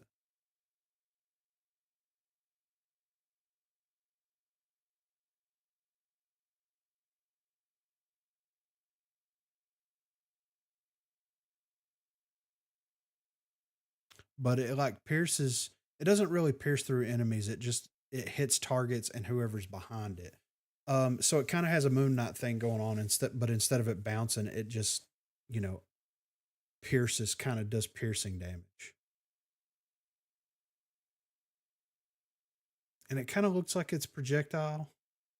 Maybe, maybe not.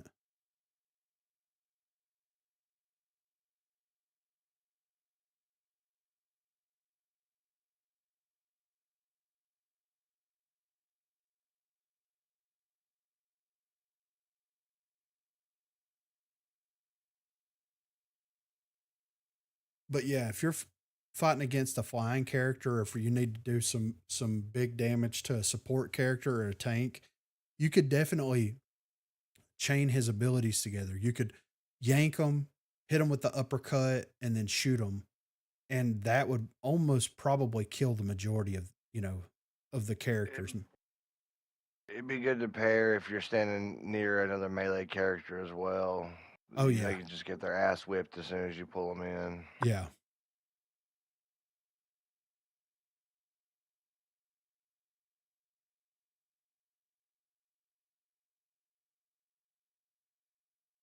I do like the animation on the arm whenever he's ulting. It's got like an octopus kind of thing to it.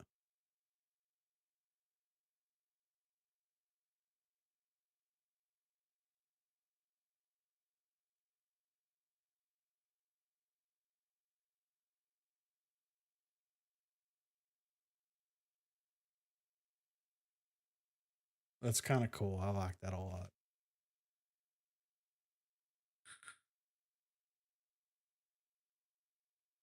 But it doesn't look like there's much damage fall off. The projectile sizes look like they're fairly large if it is projectile based.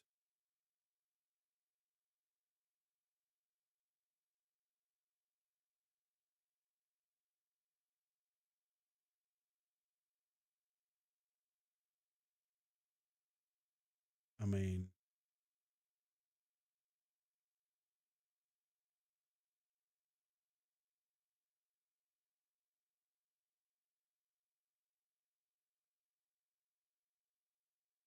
right there. That was the combo right there. He pulls Loki in and Mantis Mm-hmm. and uppercuts and kills both of them. Like he uppercuts Loki and kills Loki and then shoots Mantis and kills Mantis. Bam. Bam. Like, and she was at like she only had a quarter of her HP missing. Look at this. Yep. Sucking it That's a in, good bam. shot. Yeah. So it must have a crazy ridiculous headshot multiplier. I mean, it would have to since it's only 2 shots before you have to reload. But yeah. And he does have some CC with the ability to slow and the ability to yank people. So fairly balanced as far as like usefulness to the team. Can dish CC out, can pull airborne enemies and tanks, supports, whatever, pull them around as you need to. And of course do some high damage with the ult.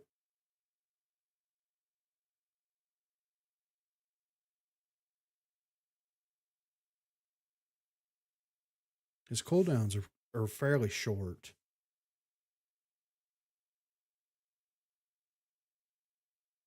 Six seconds for the orb.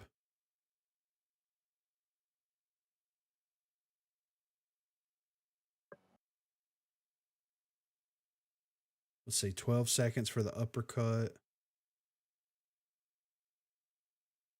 So yeah, not bad at all. Looks interesting. Yeah, like I said, this might not be my favorite play style, but I don't know. It could be super fun to play.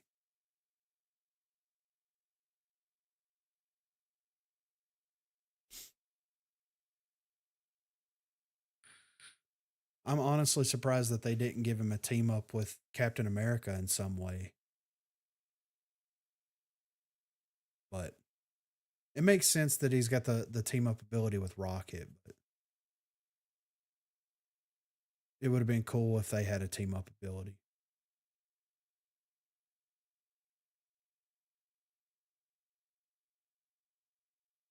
I mean, if they added Falcon, then you could definitely do that. You'd have a Falcon. You could do Falcon, Winter Soldier, and Cap. And, it would kind of keep in line with their own unique identities. But, they all wield the shield in some way, shape, or form, so.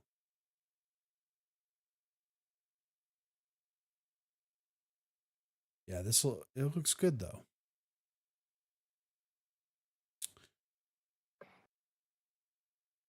Yeah, it's shaping up to look like it's going to be a great launch experience. Hopefully, they've got like all the server stuff and everything figured out so that when they do launch the game, there's no issues, nothing going on. But we'll see. Comes out December the 6th, so we'll definitely see what we've got going on there.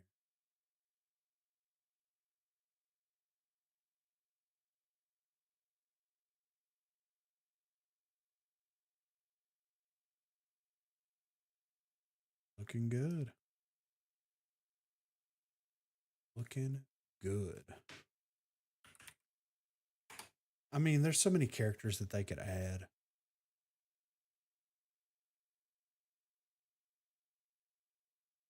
And then right here is a video.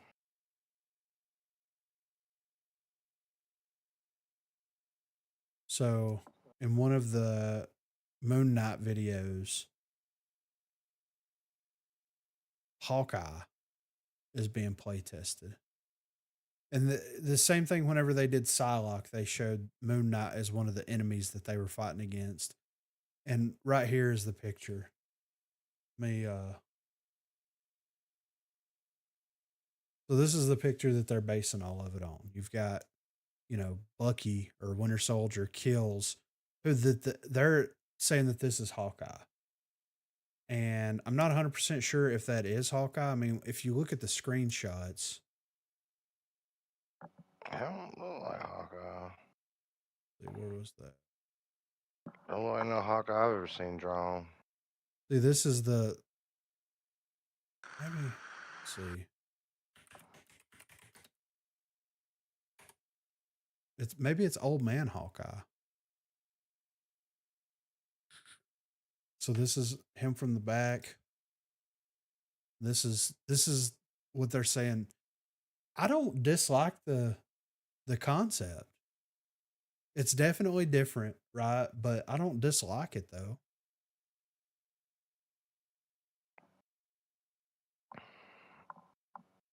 I mean, it looks like a purple scorpion with a bow and arrow. Yeah, I can see that.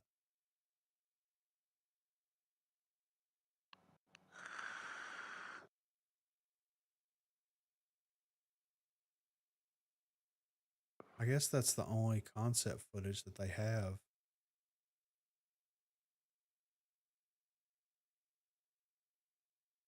I wonder if he's going to play like dude from Overwatch. That'd be interesting. Yeah, where you have to charge the bow, and all that good stuff. In a third person, I mean, it's not. It might work. Yeah, it's not out of the realm of possibility. But yeah, they're saying that there was a kill that happened in the kill feed, and the character looked like it might be Hawkeye, which they're pulling different versions of the characters from different, whatever, different realities or so. Yeah, this is the picture that I just looked at.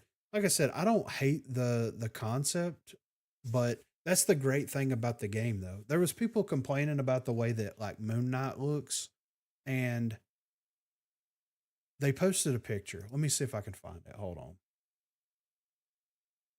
I'll show you because I actually commented on it, and I'll actually see. I'll tell you what I said right here. Okay. This dude said, all right, this is the picture of Moon Knight from Marvel Rivals. And then this is the reference picture from the comic, And this is what dude said. Does it not occur to the Marvel Rivals design team that they might be overdoing? So, of course, I responded and said, almost like they're giving the characters their own unique Marvel Rivals designs and then release cosmetics that resemble everyone's favorite interpretations down the road. Almost like it's a business strategy for the game to be profitable. Almost. That's the great. Yeah. I mean, that's the great thing about this. Like, sure, this is a very interesting idea and concept for Hawkeye, right? But they could release 1,000 different versions of Hawkeye skins from different comics, different comic universes, from the MCU stuff to the Hawkeye series to, everything on down the line. And it would, your hardcore Hawkeye would want that classic Hawkeye. Let's see. Let's just Google it. Hawkeye costumes through the years. Let's see if we can get like a.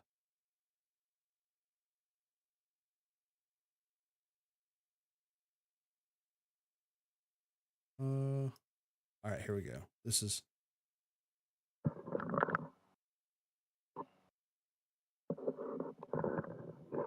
All right, so we've got like a couple of different variations. I mean, look at this.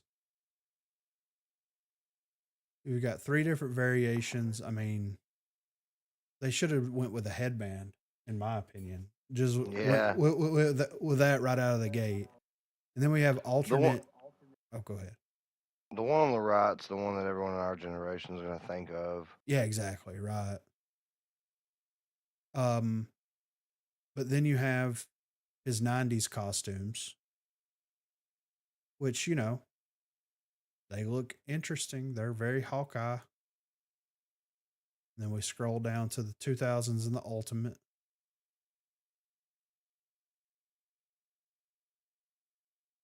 And then we've got Modern Clint and Old Man Hawkeye. So it looks like they're kind of going with the Old Man Hawkeye kind of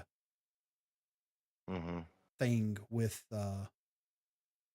which is interesting because if they go with Old Man Hawkeye, then what if they go with Old Man Logan?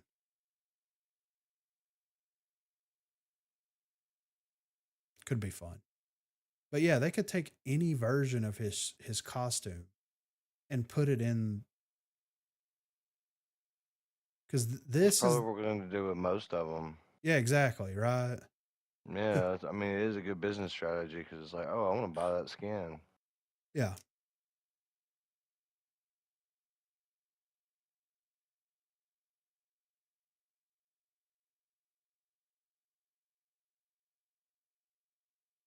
I mean, he's had so many different costumes.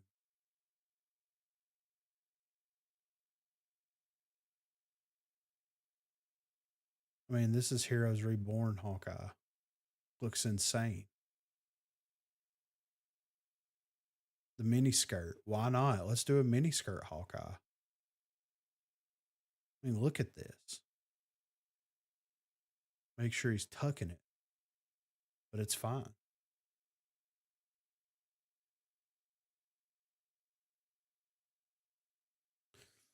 But yeah. So they're saying that 25 characters are going to be at launch. I'm assuming that the Hawkeye will not be released at launch, but I assume that he'll probably release, like if he's the next character they're going to be dropping, they'll probably release them not long after launch. Probably like a month, maybe.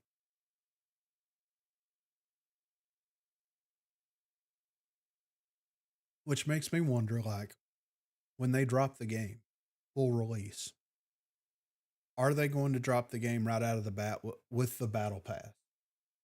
And what's going to be in that battle pass? Because they had the alpha battle pass where people that got that exclusive Wanda skin, and then they had the closed beta battle pass, which is where the cyan Venom skin came from. And I'm assuming that those are going to be like beta and alpha exclusive. So are these skins that they're announcing on Twitter, are they going to be part of the battle pass, or are they going to be just purchasable cosmetics? Like, I wonder how far along they've like got content kind of planned for. Yeah. So what is this? Is this leaked? Let's see. So, what about the abilities? First one is a skyward leap. Perform a double jump in a direction. So I don't know if these are concepts to abilities or if these are leaked abilities. Perform a double jump in the direction of movement. Aim at an enemy to improve focus, enhancing the damage inflicted by piercing arrow. Piercing arrow, shoot a powerful arrow. Blast shot, shoot 3 explosive arrows. Hypersonic arrow, shoot a hypersonic arrow, dealing additional damage to enemies in its path. Crescent slash, perform a frontal slash with a katana, launching hit enemies into the air. Hunter sight, capture after images of enemies in his view. Damage dealt to an after image is transferred to the corresponding enemy. Capture after images of enemies in his view. So is that like after they move, you can still damage the... I don't know.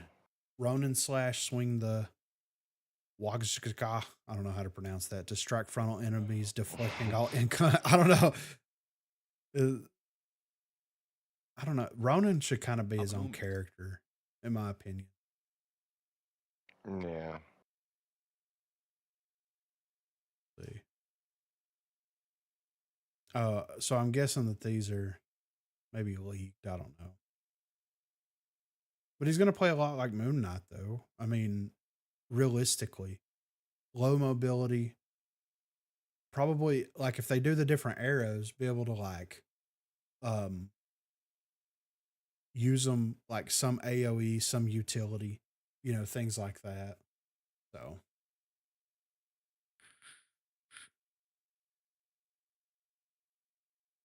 Yeah, let's look at the list here.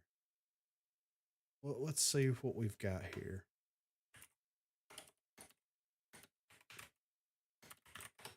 Let's just search Marvel Rivals data mine. Let's see what we've got. Because there was a leak.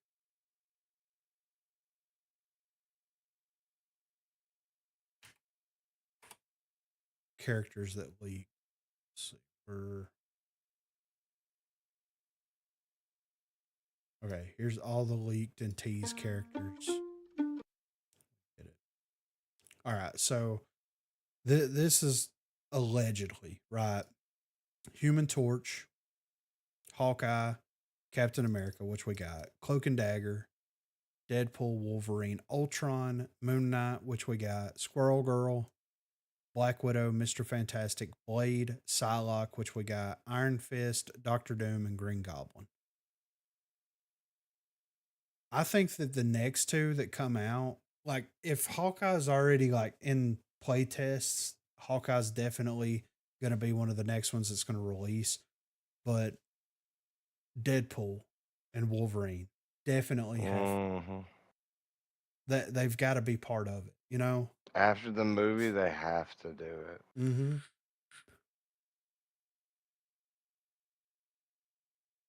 And then, because you could have, so if they've been releasing them in pairs. So we got Venom, Adam Warlock, then we got Jeff and Thor, and then we got Winter Soldier and Captain America, and then Psylocke and Moon Knight. If Hawkeye's next in line, then who are they going to release with Hawkeye? Mm-hmm. That's what I'm wondering, because like realistically, like Human Torch and Mr. Fantastic or Doctor Doom and Mr. Fantastic, that makes sense for those two to release together. Captain America and Winter Soldier, those make sense to release together. Moon Knight and Psylocke, not so much, but kinda in a weird way. Yeah. Deadpool, Wolverine makes sense to release those together. Is Cloak and Dagger going to be one character? I mean, maybe. I mean, they're always together. Yeah, I mean, I don't know how you do that, but they can make it make sense, I'm sure. Yeah. Because their powers do, like, you know, complement each other. Yeah.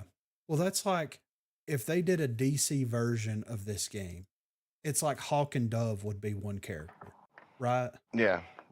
Yeah. I mean, even though they're two separate characters with different abilities and stuff, like they're a team. Like They're always together. it's like the Wonder Twins have to be together. You know what I'm saying? Well, I Like, mean, their powers don't work unless they are together. yeah, that's true. Yeah. So, but yeah, Hawkeye, I'm guessing you might be able to do Cloak and Dagger with Hawkeye, maybe. Squirrel Girl, which is it doesn't flow right. Squirrel Girl, or they could do Iron Fist. Either way, Iron Fist is probably going to be a melee DPS character. Hawkeye's probably going to be a ranged DPS character. Cloak and Dagger, Cage would yeah, make a really good tank. yeah, yeah, right. They might make Squirrel Girl a support. Ultron will probably be a tank. Wolverine will probably be a tank. Deadpool will probably, Daredevil. yeah, Daredevil would be a great DPS. Doctor Doom would be a tank. Green Goblin, like I said, I would like to see them do Green Goblin as a support. But out of this, which they could technically make Hawkeye a support if they wanted to. They could. Yeah. Uses arrows to heal people. Yeah. I mean, he would be a good hybrid. A hybrid support / DPS. I mean, Blade would have to be a DPS character. Yeah. I don't know. I don't really see them making him a tank or a support. He would have to be DPS, I think.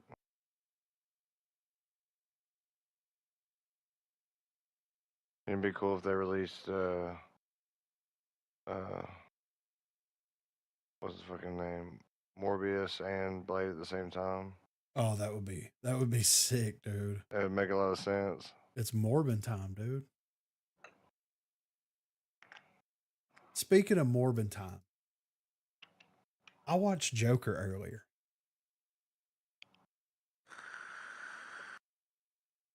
Really? Yeah. The part due or whatever? Yeah. What'd you think? I didn't hate it.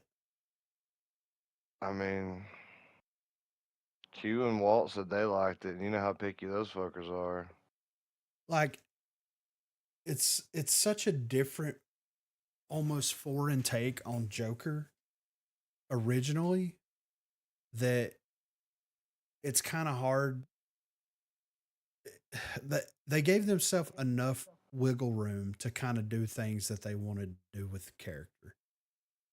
Since it's not really connected to anything. Yeah. That they kind of got away with it. It's its own thing, yeah. Yeah. Was it as good as the first one? Absolutely not.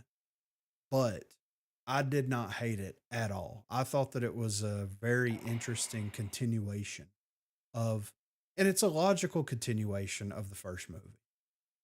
Like, I don't know how they would have sequelized this in the way, like the way that they did made sense. If they would have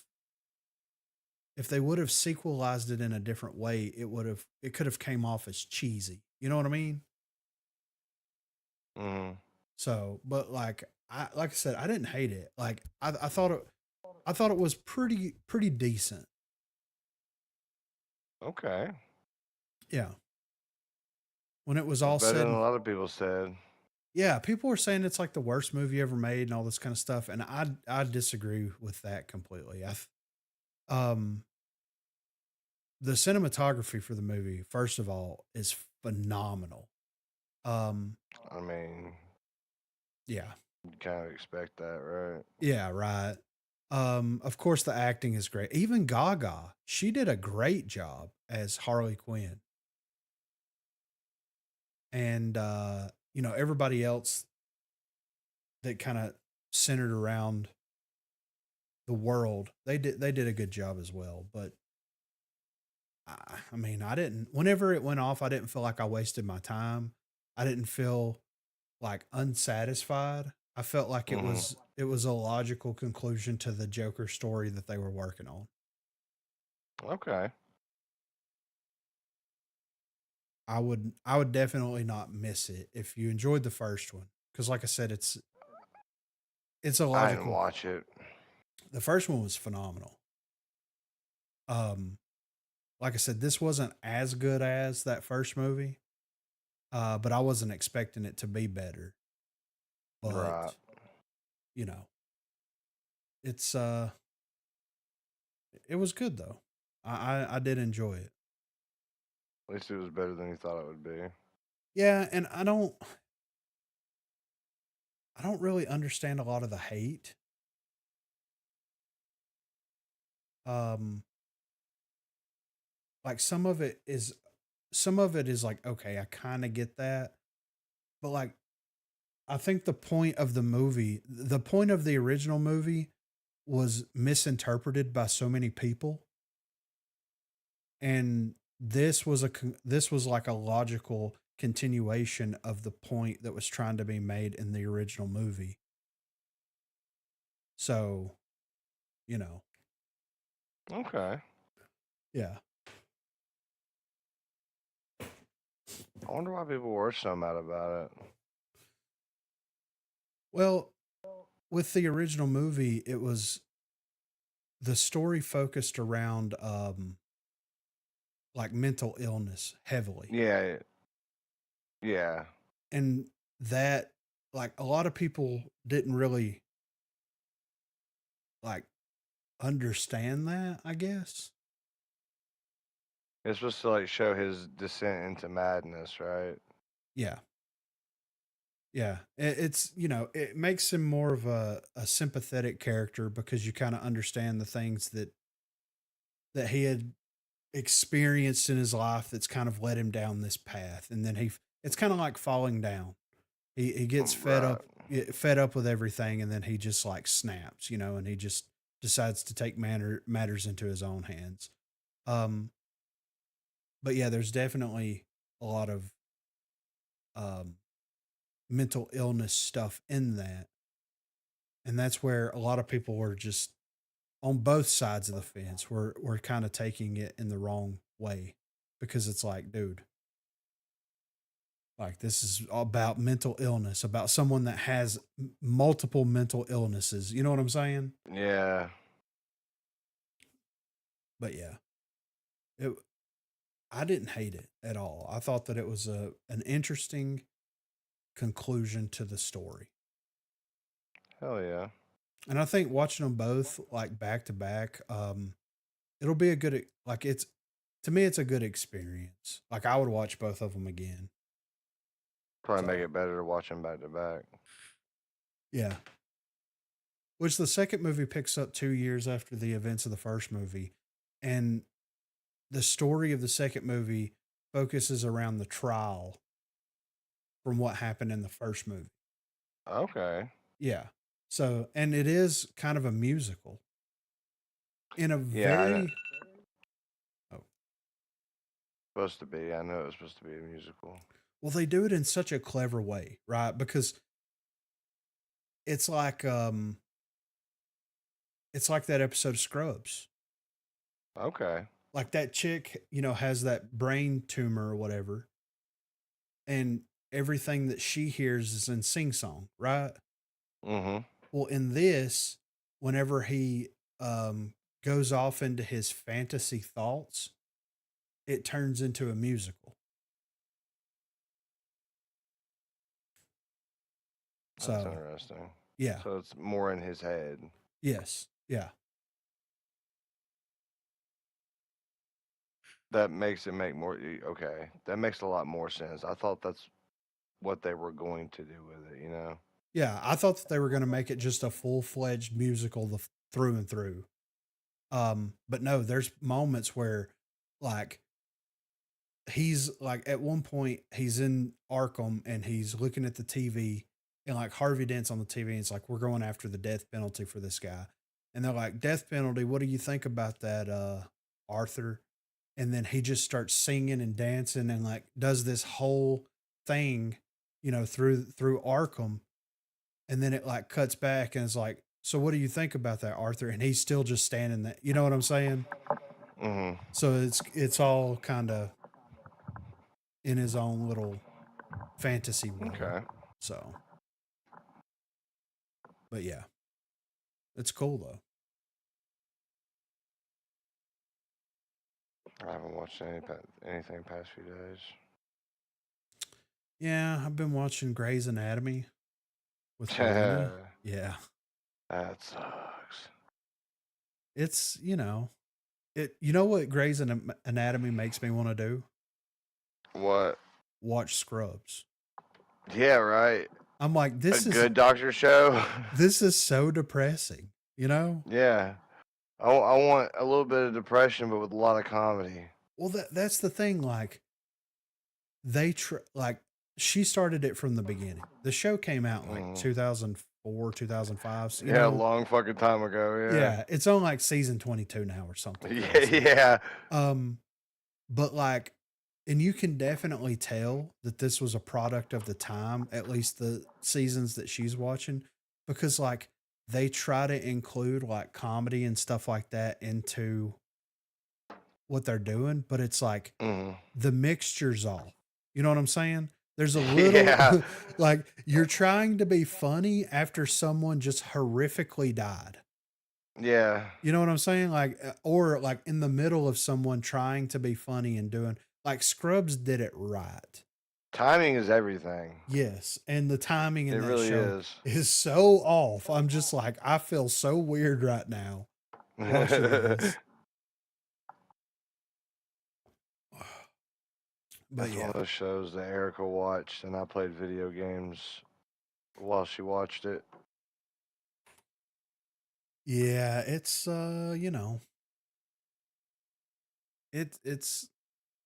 it's not terrible, but it's just not my go-to. They're rebooting Scrubs, aren't they? It's supposed to be like a continuation. Like a where they are now type of thing. Yeah, and like I said, I think the idea should be like Dr. Cox is the head of the hospital now. Yes. And JD is the Dr. Cox. JD and Turk are like the Dr. Cox of the, Yeah. Which make the way it ended, he went to like a different hospital or something, right? Yeah. They could retcon that. Yeah, I mean that wouldn't be hard to do. And the thing is like it would be perfect because Dr. Cox in the show was promoted and he hated it because he wasn't able to be a doctor as much. So if they promote him as like the, chief of medicine or whatever at the hospital, then he's going to absolutely hate that even more because he's not going to be able to be a doctor like at all. So that's going to be, great for him. It'll be his grumpy ass poking his head in on cases, trying to like do something. Yeah, and they're like, "Sir, we need you to do this," and he's like, I'm excited for that kind of. Yeah, I mean, I would love to see that cast get back together. The original series was so good. I mean, JD and Turk are doing like T-Mobile commercials, I'm pretty sure they have a podcast together. Yeah, they do. Real Friends, Fake Doctors, or something like that. So it's cool that they ended up being like best friends in real life too. I know, right? All right, so of course you got to bring the janitor back, right? Oh yeah. I mean, you have to bring the janitor. The best back. part of he was in that show, the Middle. Yes, that was a pretty good show. Let's see.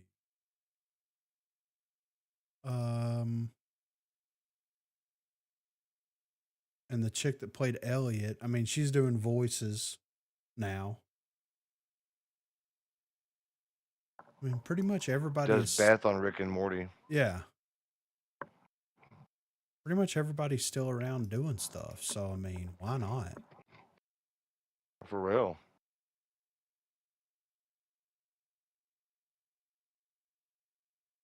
I would be down for that. That's one of the greatest series finales. I don't count the last season. No, that last season was Yeah. pretty bad. Yeah. But the finale with JD leaving the hospital Mm-hmm. and they do the projector where it shows, Dude, you know, dude, I cried so hard. right? Mm-hmm. That's how you That do a was a great finale. episode. Yeah. The Brendan Fraser episodes. Holy shit. Yeah, right. Yeah. Those were heavy. Yes. Especially the one. Mm-hmm. Oh, where do you think we are? And he's at the cemetery, dude. Every time. Yeah, I was like, whoa. The first Yeah. time I watched that. Yeah. Every time.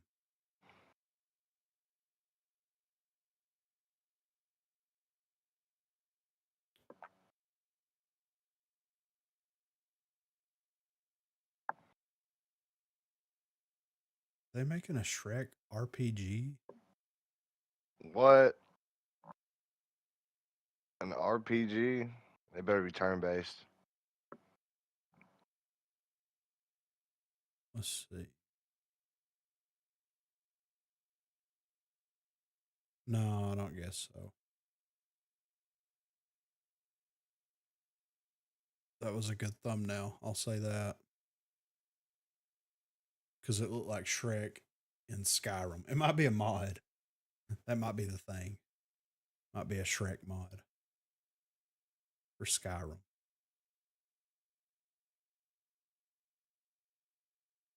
All right. Well, I think I'm going to go ahead and call it there.